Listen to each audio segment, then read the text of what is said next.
back to Process 23, where we help you build the DNA of your business. Today, I want to talk to you about physical health. Have you ever suffered from neck or back pain?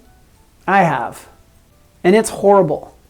And it's been multiple times where I've had difficulty getting up out of the chair after performing a DO on tooth number 15 or a crown prep on number 14, or trying to get a good glimpse of the distal canal on tooth number 2.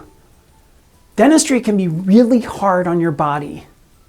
And the main reason that it's hard is because we spend a significant amount of time bent over patients with our necks bent in unusual positions. Positions that our neck and head and back aren't built to withhold and withstand over long periods of time. And because of that, studies indicate that up to 90% of dental professionals complain of some form of neck or back pain. I suffer from it all the time. It's limited my amount of dentistry that I can do. It's changed my quality of life. I used to ride my bike 6 days a week, but now I can't do that. So it's changed my quality of life significantly. So I want to make sure that we spend some time talking about that. I'm also going to address some things that are super just common sense, and I know that. But the reality is sometimes we need someone to come alongside us and say, hey man, you need to do a better job with such and such. We all do, right? So the reason we have so much neck and back pain is because we spend, on average, over 5 hours a day in cervical flexion. And that cervical flexion leads to trapezius myalgia and cervical instability. In essence, we have a pain in the neck. I personally have 2 discs that are herniated in my neck and 1 in my lumbar region. So I know how it feels. And so there's some things that we need to do to help us maintain some level of health through all of that. But more importantly than anything, whether it's physical health or whether it's your practice, it's important to always know your why. Why do we do the things we do? Why do we have the practice that we have? Why do we want to maintain physical health? The reality is because we have a life outside of dentistry.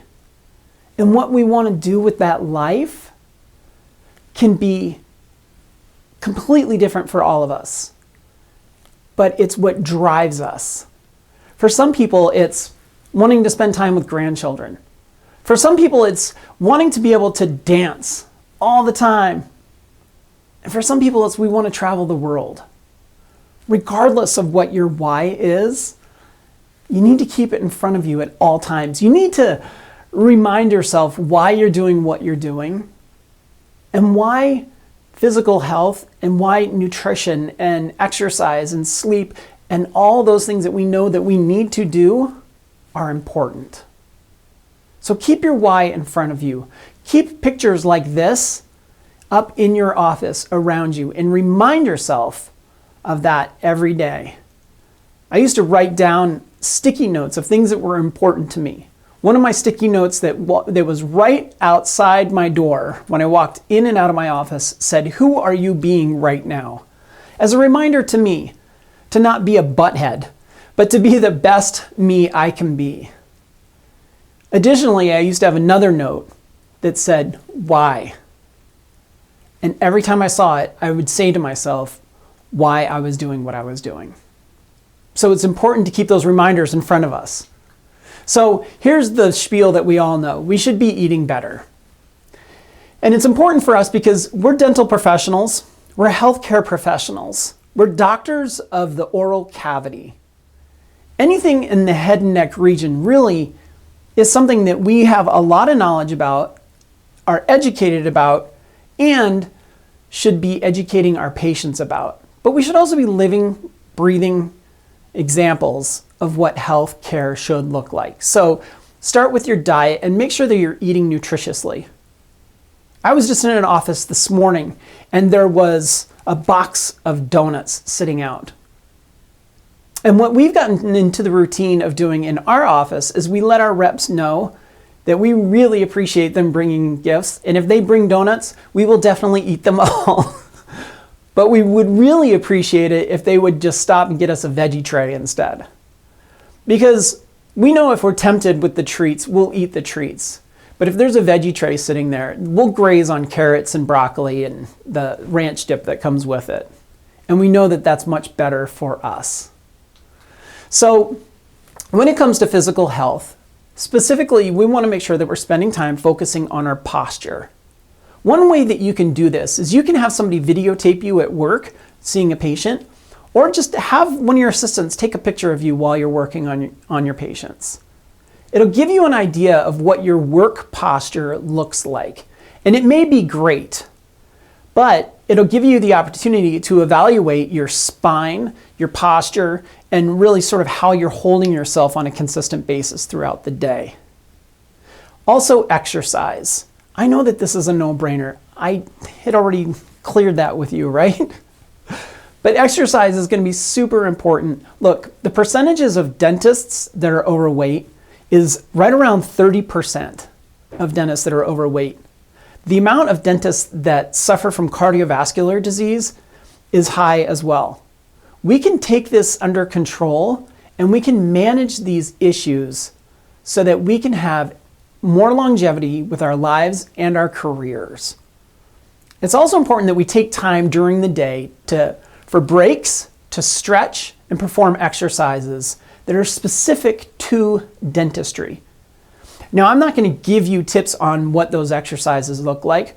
What you need to do is you need to take your specific issues that you have, go see a physical therapist, and spend some time with them structuring a program for yourself to make sure that you can get healthy and maintain health. And like I said, maintain longevity for your practice and your career. So the things that are obviously no-brainers, sleep is very, very important. And everything I'm going to say is a no-brainer, but it's also backed by research. So getting plenty of sleep, significantly important. Eat right. If you're going to consume alcohol during the week, keep it to 1 glass of wine at dinner or something like that. But don't drink heavily during the week. Hey, look, if I'm the patient, the golden rule comes into effect. Do unto others as you would have them do unto you. Do you want a hungover person to work on you? Absolutely not. So don't drink heavily during the week. Save that for the weekends, if you're going to do it at all. Engage in cardiovascular exercise regularly. We used to have a treadmill in our office, and it was great because I would take the opportunity to go do 20 minutes of exercise on my lunch break, if I had a lunch break or if I had a cancellation. So doing some form of cardiovascular exercise is going to be a very, very important part of your daily routine. Stretch and perform exercises specific to dentistry. Like I said, everyone has sort of different issues. For me, it's 2 discs in my neck and 1 disc in my back. So I perform exercises that might be totally different than what you will do.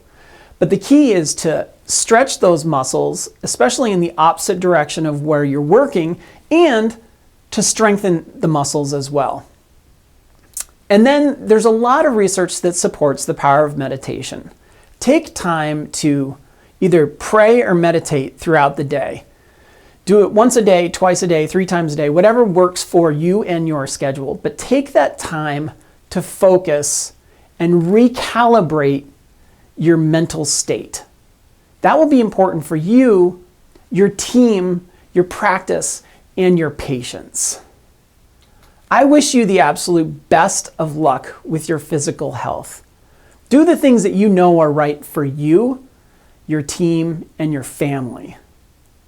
Thank you so much for the opportunity to share with you. At Process 23, we help you build the DNA of your business. Make today great.